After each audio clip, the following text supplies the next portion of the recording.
ringkasan, hari ini saksi kanak yang ketiga. Untuk secara ringkasnya, dia memberi keterangan yang Zara dipanggil ke dom lain, dan dia dengar juga ada perkataan yang dikeluarkan oleh pelajar lain semasa Zara di soal siasat.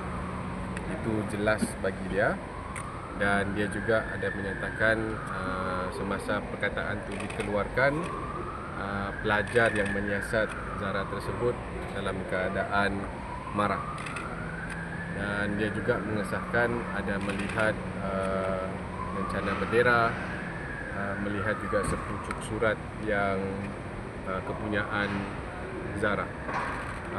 Saksi ini tidak terlalu banyak menceritakan tentang kejadian, sebab sewaktu itu dia bercerita dengan kawan-kawan dia lah pada masa itu.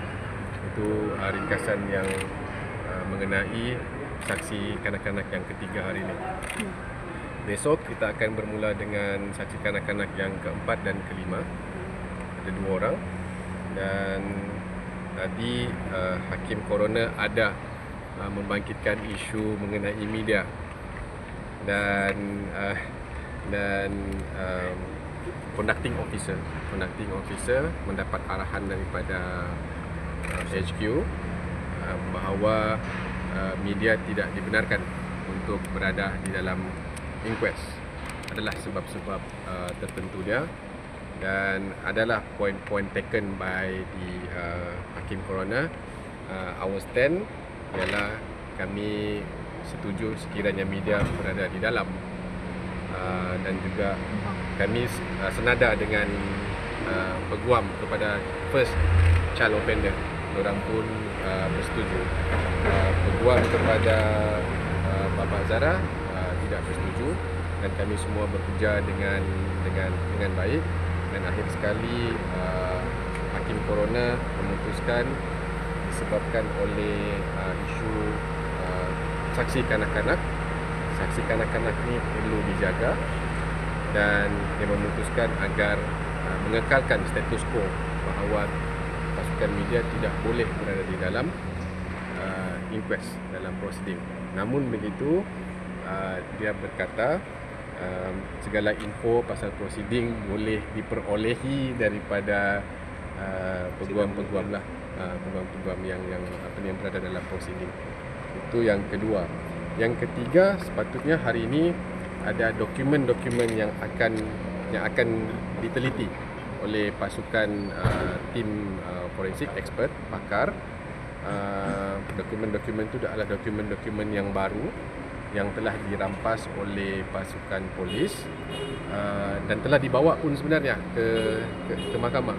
Cuma ditangguhkan penelitian dokumen itu disebabkan ada isu-isu teknikal. Sepatutnya hari ini kita boleh unseal dan pakar boleh meneliti. Namun kami menggunakan plan B. Conducting officers pun bersetuju. Minggu depan, selepas minggu depan, barulah dokumen-dokumen baru itu diteliti oleh saksi daripada forensik Jabatan Kimia. What are these new documents? These new documents were seized by the police officer. Some documents pertaining to Zara. More related to diaries? Zara. Writing Books and More writings lah. writings? textbooks, part of the 27 Yes. items which were seized. I think we counted 10 to 13 handwriting. This is not the ones that have been exhibited already. Belum. Okay. belum, This is the belum. new fifth one. Yes. New documents that yet to be Tendered. to be marked by the court. Termasuk buku lebih lah.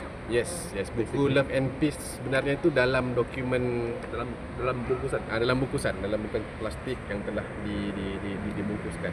Sepatutnya hari ini buka dan diteliti oleh pakar, 3 orang pakar, tapi ditangguhkan pada hari lain lah, atas persetujuan pihak kami dengan juga conducting officers. So ada anggaran selesai bila untuk dorang teliti?